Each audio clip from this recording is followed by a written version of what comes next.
Oh, number 22. Okay, last part. Took on the one reborn, progressed the story, did all some good stuff, got our weapons upgraded and everything else. Ended up back here in the Cathedral Ward because we haven't gone here yet. A lot of the side questing stuff we can do in Bloodborne can be done now, and that's what we're going to do. So head back to the Cathedral Ward, and then you want to talk to everybody. Was it a beast? Oh. He's still going to be the same because he's stressed out over the old lady. But the biggest one here is that Ariana is in rough condition. You want to exhaust her dialogue.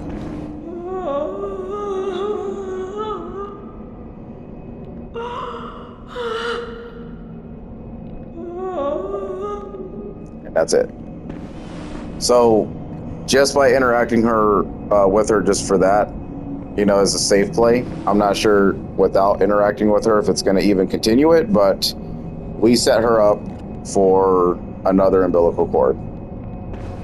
So this will be either your third or your fourth, depending on how you go about it. But make sure you talk to her and she's in rough condition. That's exactly what we want.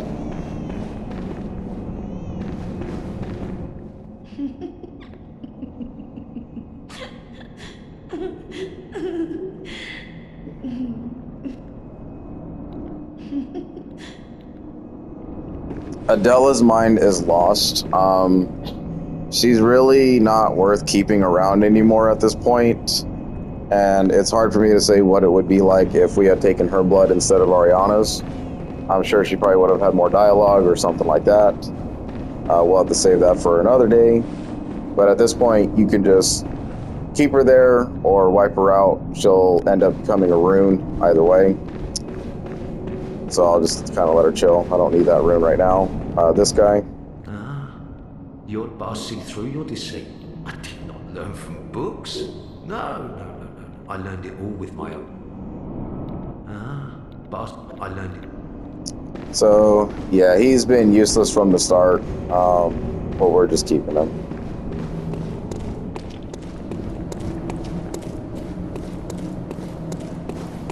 Coming out here.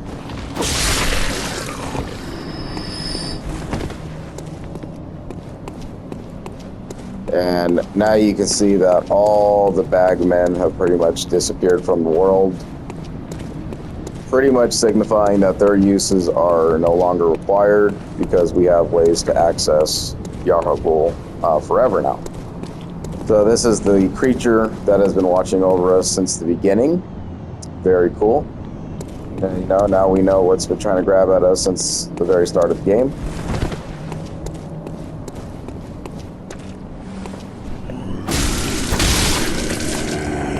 These guys are as weak as ever, so just go ahead and plow right through them. They won't present any kind of challenge.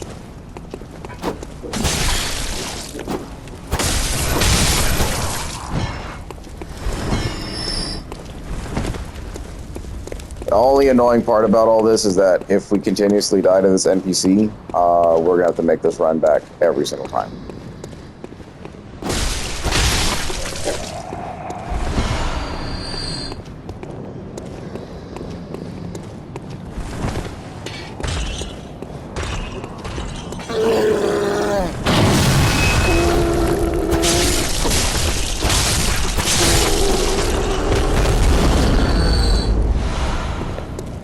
They are worth killing, however, because of the amount of blood vials that they give us back, because this fight can be a blood vial contest. I remember in my initial run of the game, this dude was the reason why I ran out of blood vials once upon a time.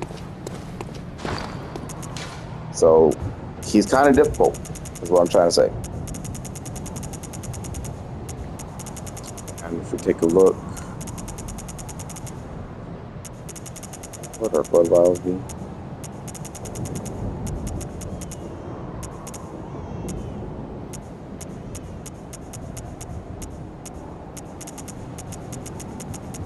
Am I just passing them, or do they never show? I guess they never show. Okay. Whole time I've been playing this game, never knew that. But I have a lot stored either way, because I haven't really been using them that much. So this never happens if you don't get Eileen's questline progressed from Hendrik's fight down there in the Tomb of Odin, where you met Father Gascoigne. You can still take this left side, and it'll still be the same as ever. You can go down there and have a much easier and simpler time at taking down the Witches of Hemwick and all of the crap in between, because you'd probably be one-shotting that entire area to begin with, being this powerful, because the Blood Moon doesn't affect like earlier chapter points, which is hilarious. So if you progressed it, this is it. Eileen is going to be laying at the steps of the Grand Cathedral. There is a super tough fight in there, so just make sure you're ready for it. Honestly, like I said, the best setup is going to be maximize how much damage you can put out. If you want to upgrade your HP, do it now. Otherwise, get good at parrying and being patient.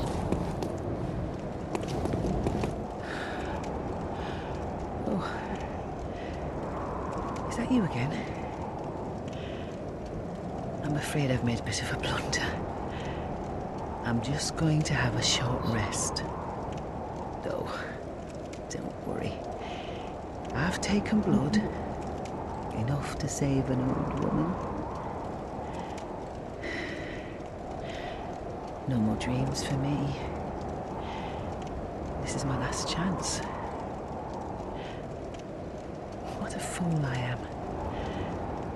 I'll have to tread carefully. But that thing's to turn back. This... My prey lies in wait this way. Turn back. This is my score to settle. My prey lies in...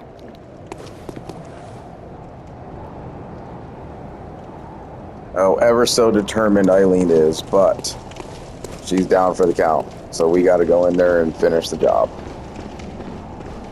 Now, there are many methods to deal with this asshole, but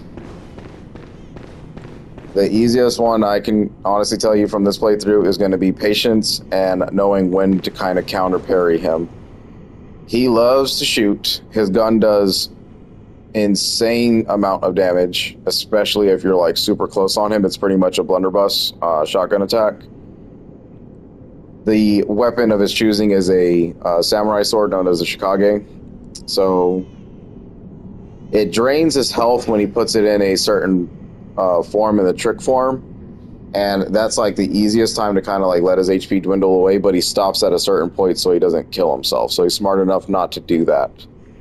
He does heal at a certain point in the battle, which is what we really have not encountered at all through the NPC encounters we faced to this point.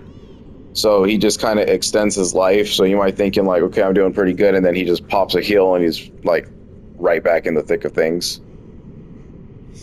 So we kind of want to dance with him around in circles. I'm sure there's cheat methods where you can kind of reset his, his AI or whatever, and attack him from behind, get him stuck in corners. But the augur of Ebrietas and parrying, whatever best weapon you got or any kind of combos you know of, is probably the best way to deal with this dude.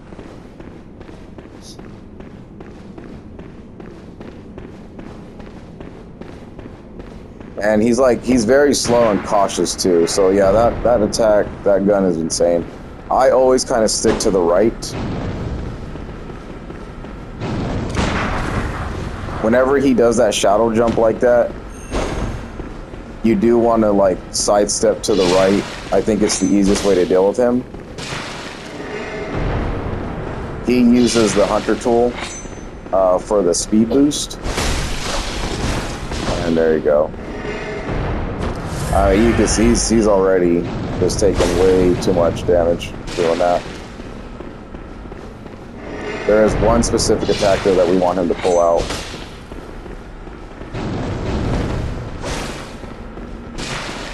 So as he uses Shikage in his trick form, he's draining his own HP, which is a good deal for us.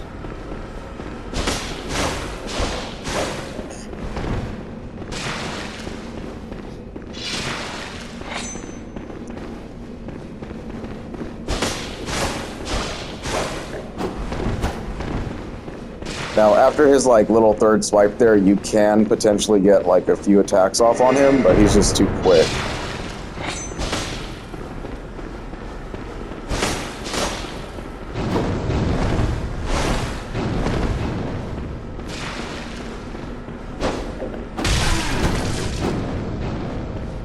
Honestly, you don't want to get too greedy with it either. I mean, one shot enough and then kind of back away from him. Because when he gets rolling around and steps in front of you, he does love to use that blunderbuss on you. It's kind of what his AI script tells him to do. And I generally don't like running left because the left gets you hit easier when it comes to his shotgun there. And when he does his charged heavy, that's the best opportunity for a parry visceral.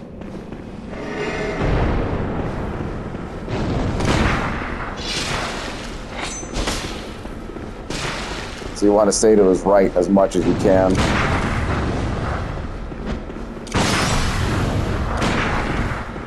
He does enjoy throwing numbing mist at us so that we can't heal during the fight.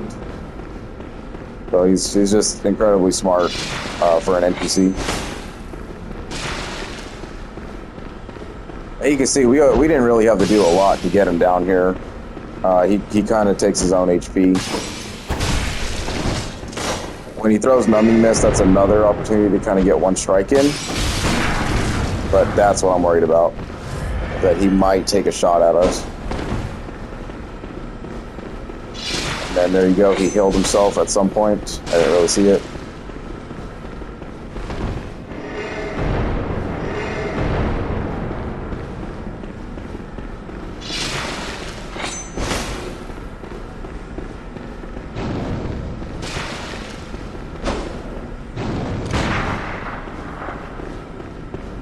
You just don't want to get caught on the pillars in this fight. And try to avoid doing what I did there, is backstepping backwards, because he'll take that opportunity to shoot you.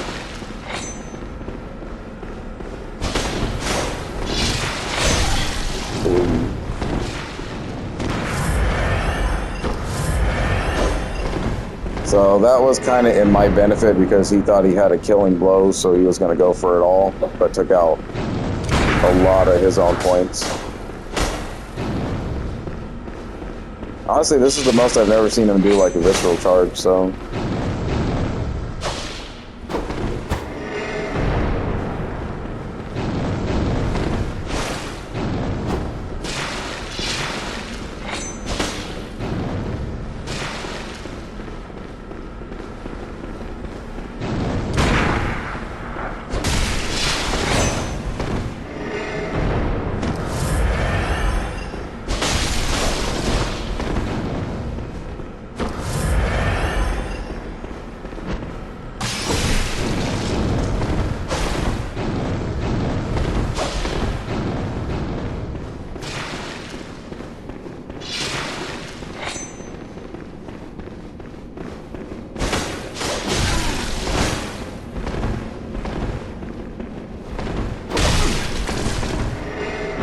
It's honestly just knowing when to kind of poke at him.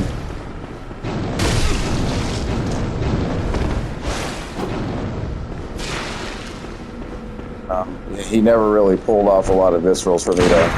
Oh, there we go. Oh, the avalanche shot missed there. So. Unfortunate. Could have been the final kill. There we go.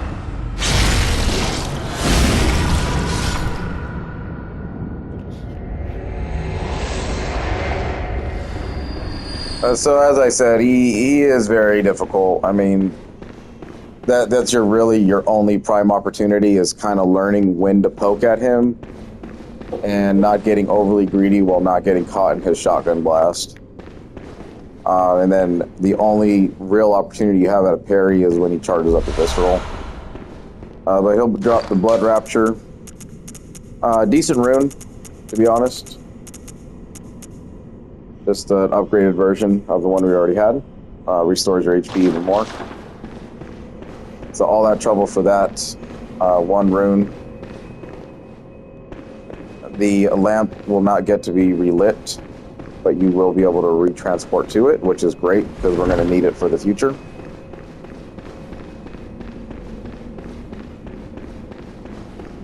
And then all you want to do to clear this quest line is go down to Eileen, talk to her, and pick up a few things.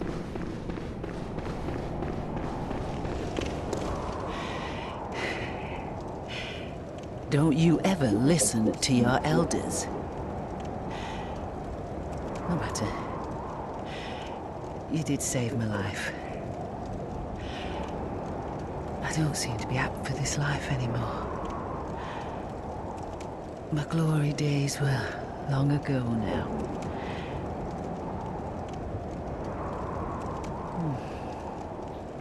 I know.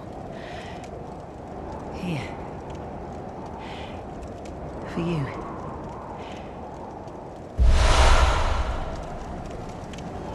And you pick up some really cool equipment here, the Crow Hunter badge along with the Hunter,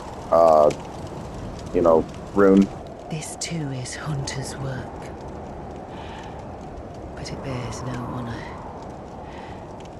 A burden you may choose to carry. The decision is yours alone. Oh. My eyes grow heavy. Let me rest a while. I'll be fine. Just wait.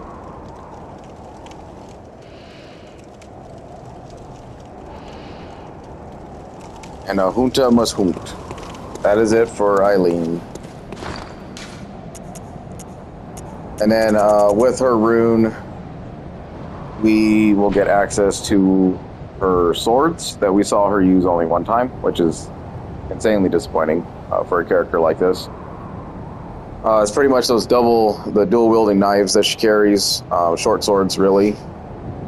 Now, the interesting thing about that is that I really wanted to use those weapons for the skill build, but they have an innate arcane use to them. So seeing that this was a skill blood tinge run, I couldn't bring myself to say rush it and get these things. But they are a very cool weapon. Pretty much trick form, transform them, you get two swords and you just spam R1 and it's pretty much like the Sellsword Twin Blades from Dark Souls 3. Anything you R1 goes down pretty fast and you R1 spam to win. Along with her outfit, the Crow outfit, which is pretty dope. And another thing, I can't remember what else that it might give us.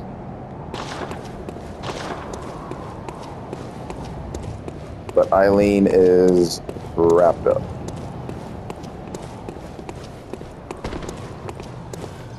I don't think I've ever seen that guy do that before.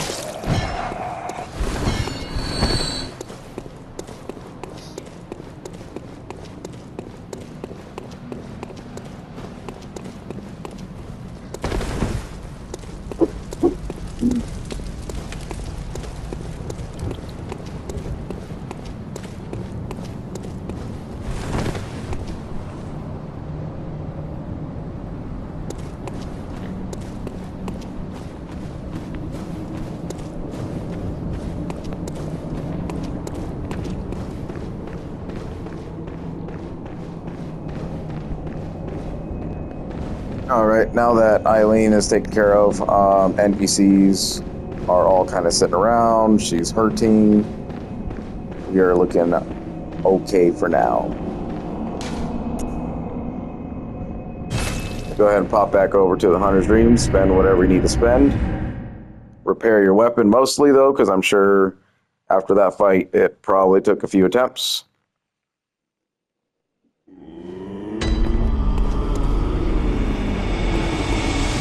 Nothing in the way that I can do to upgrade right now. Things are just too expensive for me. I do want to repair.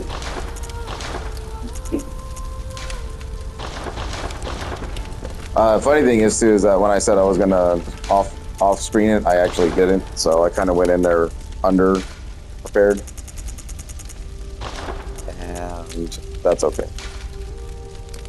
So you could see we could have did a lot more damage, but doing what we did was just fine against him. So no need to really stress out about that kind of guy. Triangle gems are very hard to come by, so you're stuck with whatever you get, to be honest.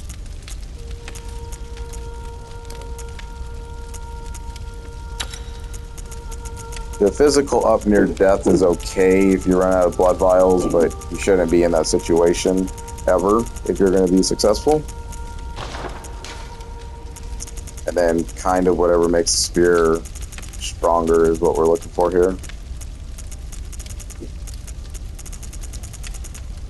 Just kind of odd that the other gems we had in the Reader Plush isn't doing anything for it.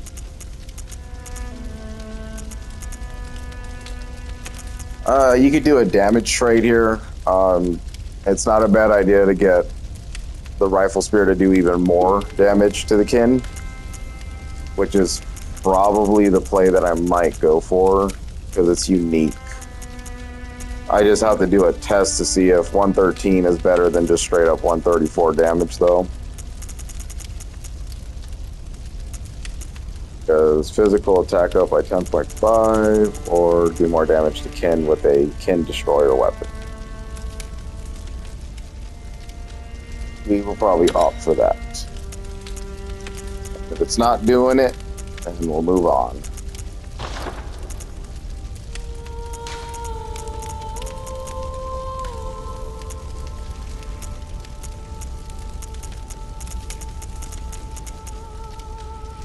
Yeah, just make it stronger by a couple points, so it's not really worth it.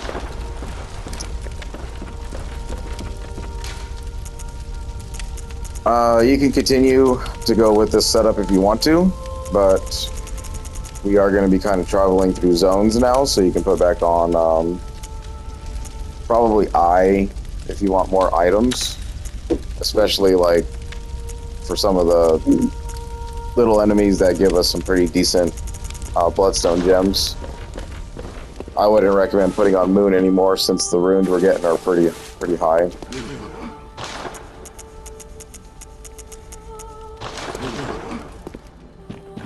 Take a trip down here, check out what she gave us.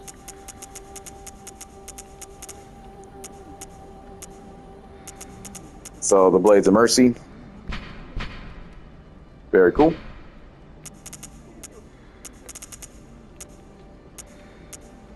You can pick up the crow stuff. For being such a great looking armor though, it's real usage is against like blood defense and physical defense for a little bit, other than just having amazing grip for the crow. That's pretty much all that armor offers, and it's really expensive, so it's kind of like an end game farm for it.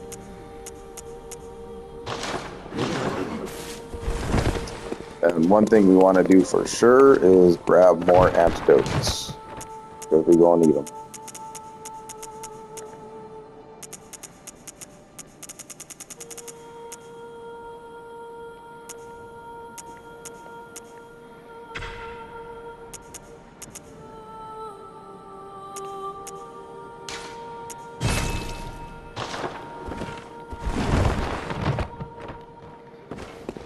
Okay. And we are going to continue to do more side stuff, but we do want to progress at least one more into the Advent Plaza.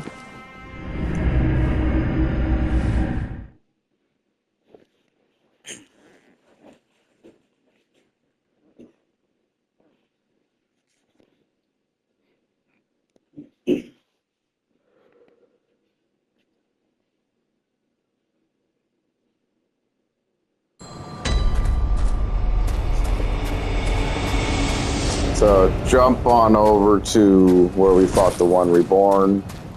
Go ahead and touch the mummy now, because we actually do want to connect the lecture building all together. Pick up some pretty cool things up here too.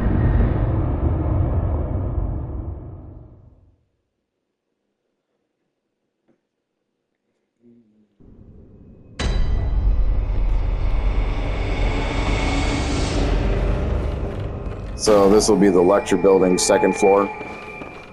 A bit tougher enemy-wise. It's still the same dudes, but they just have like upgraded HP and kind of a new variant of them. A little bit more dangerous. So make sure you're always checking up around here, because you know they like to ambush. More sedatives.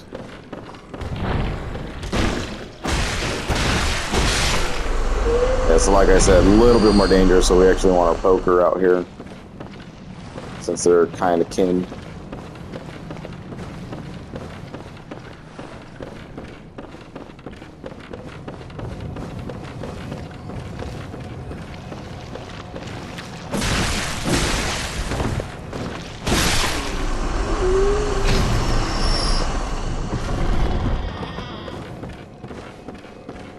And if you remember the room with all of the blobs, they're all chilling right here.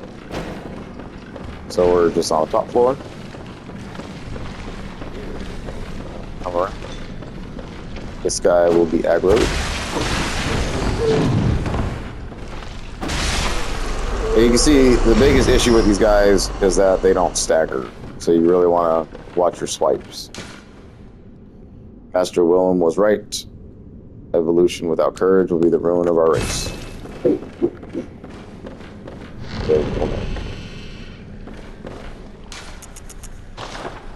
turn on the left here.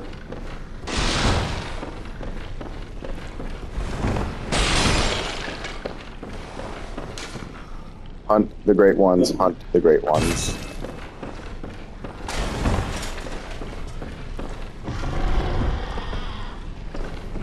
Then continue on over here.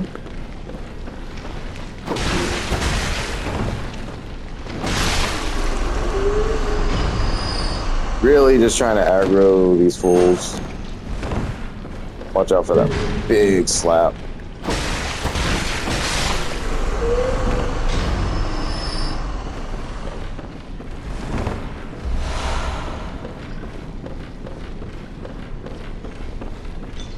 I would just say just keep traveling down here.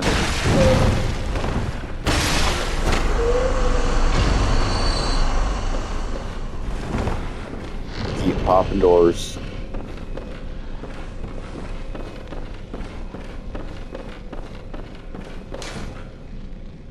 Three third chords. So the game is officially telling you its biggest secret. The nameless moon presence beckoned by Lawrence and his associates, Pale Blood. More world building.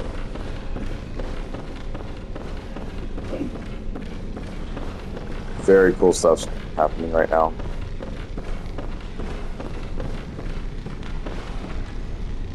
So this blob guy right here is kind of traveling the halls. You want to kind of grab his attention, take him away from all the action.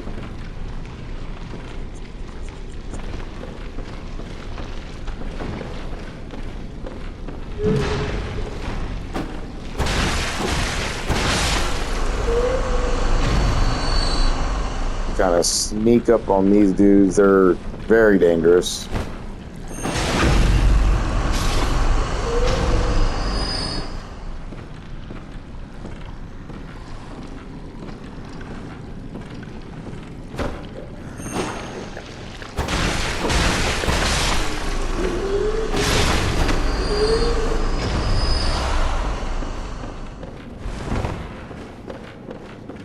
They like to kind of spew out some mist or lava type crap and it just messes you up, so just be careful. Doors are well hidden, so Check every corner.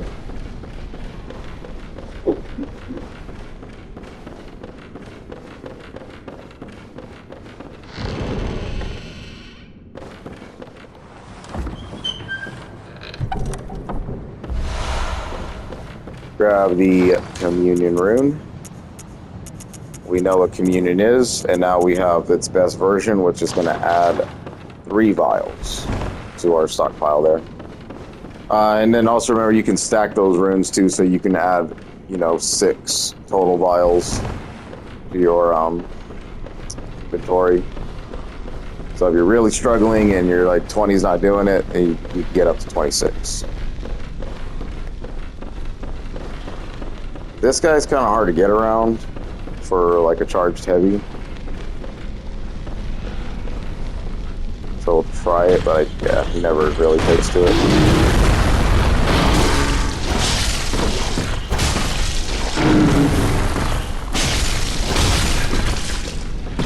So once again, kind of snow speeder method on him.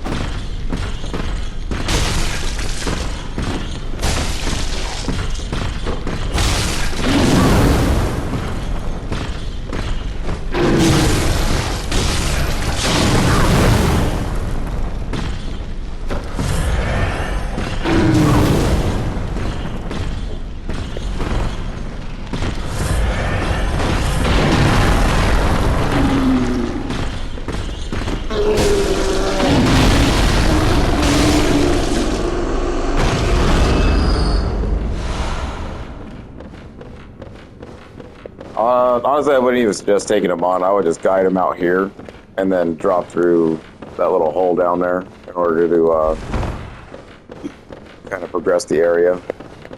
He's just not worth it. He's just a stupid enemy. Takes too long to kill.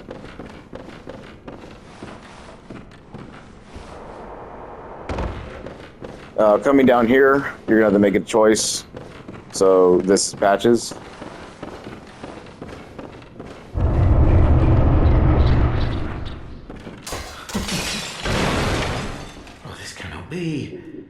You cannot be. How did this come to pass?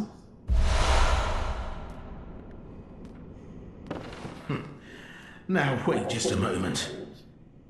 Do you think ill of me? Me? I say not at all. Indeed, I should think not. I shared with you a thing most secret. Now, you're witness to a miracle. I hope you should appreciate it, if you've a grain of gratitude in you. No matter, such details are trifling. We're fast friends by now. Let this express... And this is what we came here for. Oh, doubt me not, sweet compeer. What is friendship but a chance encounter? Well met. My apologies, but I feel a profound thought occurring on the good grace of a certain god and the way he meted out his love.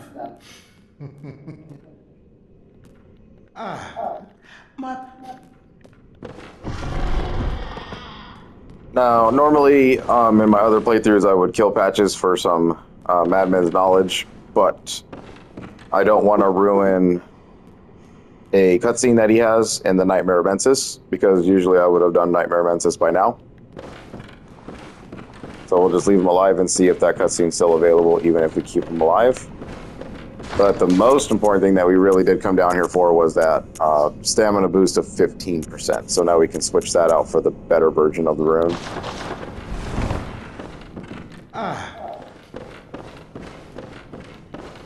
So glad that's over and done with. That's pretty much it for the second floor of the lecture building, so it's very quick. The blobs are a little bit more tougher to deal with, but if you're kind of smart and don't get in their way, they'll let them smack you with their long, stretchy hands. Then it shouldn't pose too much of a danger. We dealt with the other guys pretty smartly, though. We didn't want to aggro them and let them spew that shit all over the place, because that stuff is pretty damaging. It's hard to break through, too. And then at this point, since we already came all the way up to the lecture building, second floor, we're just going to go ahead and pop into the Nightmare Immensis.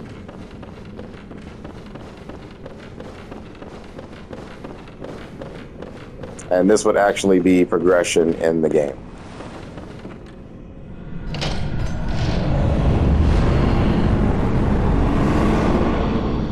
You can consider this like the top floor to the Nightmare, while the other side is like the bottom floor. But the bottom floor is optional. This one is not. You will have to do this if you want to beat this game.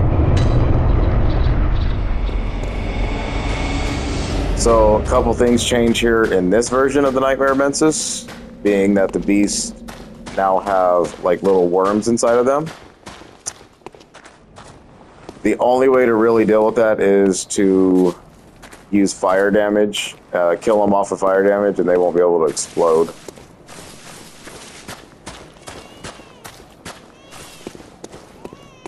Hear the whining cries as we're getting closer and closer.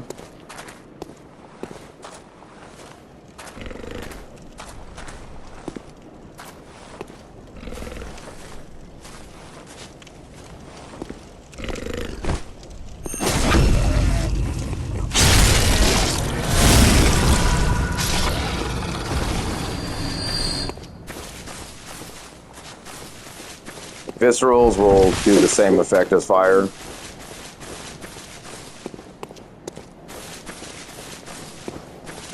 So normally you won't be able to get these kind of attacks off on them because they see you while you're traversing this area, and this area sucks. So all we're really going to do is just pop the lantern so we have a way to get here, and then not continue.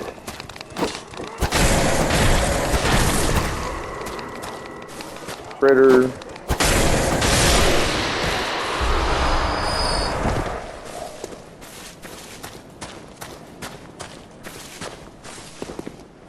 Check out the landscape, pretty cool.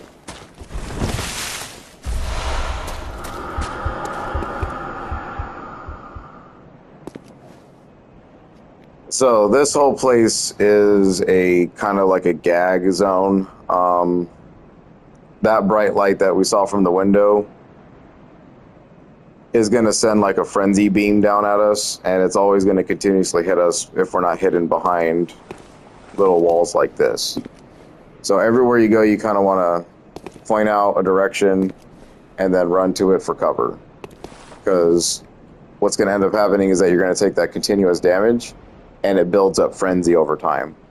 And being that frenzy is like pretty much an insta-death on impact, it won't, be a good idea to keep yourself in the open the whole time. So you want to run,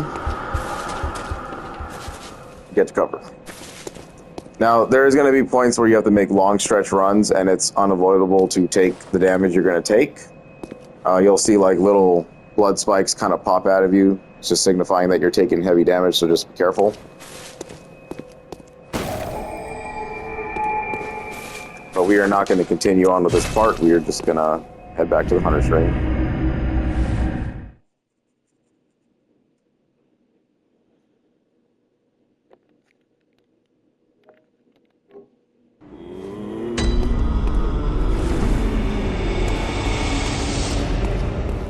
Make your run.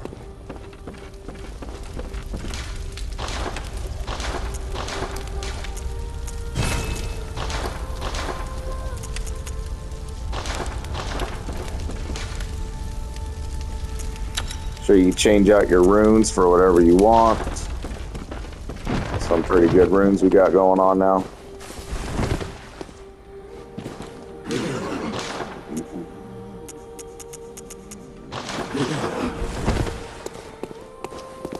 Well, what it... Very well, then. Farewell, good heart.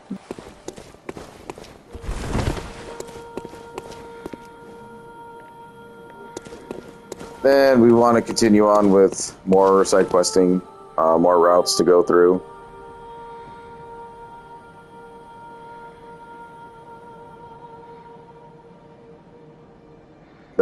a plethora of things to do.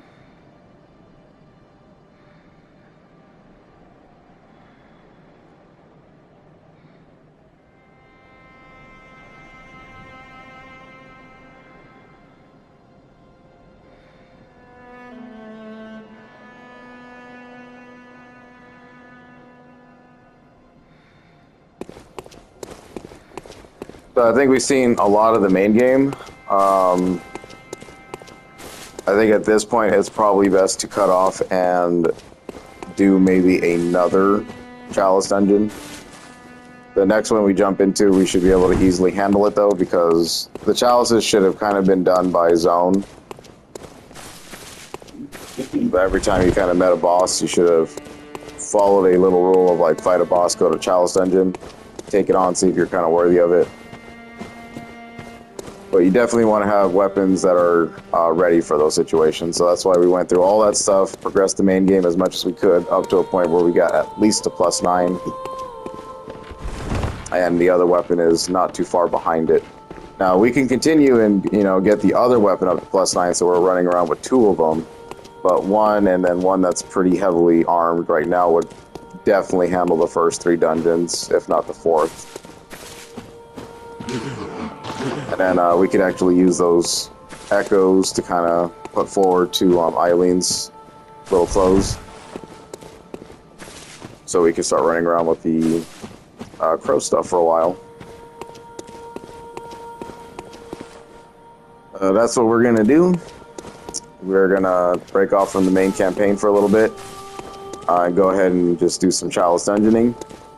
Way back in the Chalice dungeon video, I just went ahead and created the second one just for future, because we had those echoes kind of available at that time, and that's when, you know, we were upgrading and stuff and just had leftover echoes before we went into boss fights.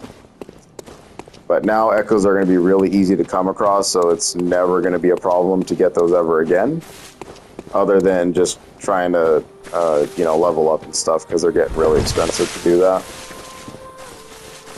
But doing these dungeons will definitely give you a lot of extra runes and whatnot. So just make sure you're taking the time to upgrade and buy the things you need to buy. Honestly, the most difficult things to get at this point in the game are the papers. So if you're like not making use of that little the auger or the empty phantasm shell, then you're gonna have limited uses in the paper here pretty soon. Otherwise you're gonna have to go grind out some enemies that give you like 9600 a run just to get 1 bolt paper, and then like 8400 for the other paper. And just remember with the Chalice dungeons that we get the ritual materials as long as you fully explore each dungeon, like naturally. So you don't have to go over here and buy with Insight or buy them from the Bath Messengers.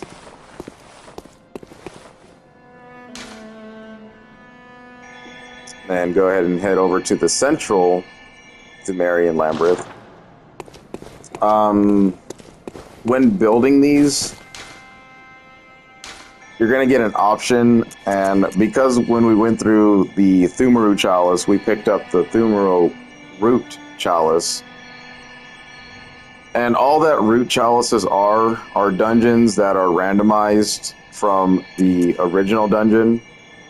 And you can just keep on laying them down and, you know, adding whatever, trying to go through them, pick up stuff,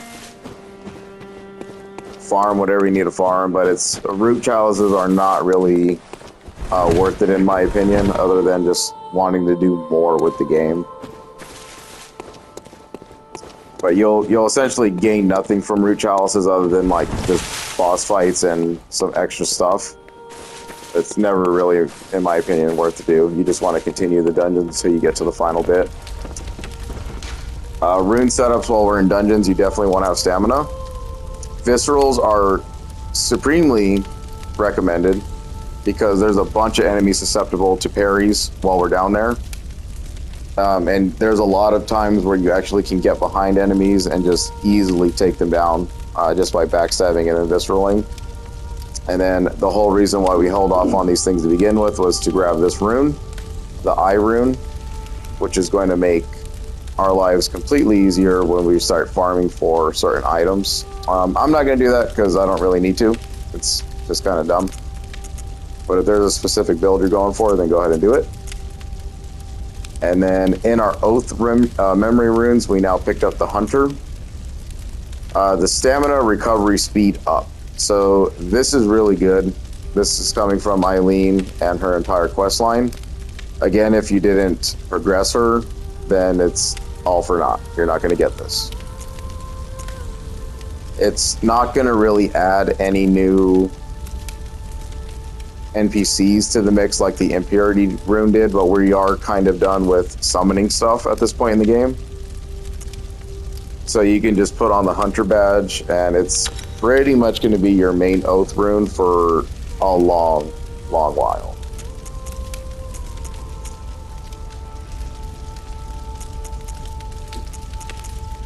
And this is a pretty good setup when you're going chalice diving. And then there's just a lot to do still, so. Armor doesn't really matter, just put on whatever you think looks cool. At least have the hand lantern, so you can see in the dark without having to put on a torch in your left hand.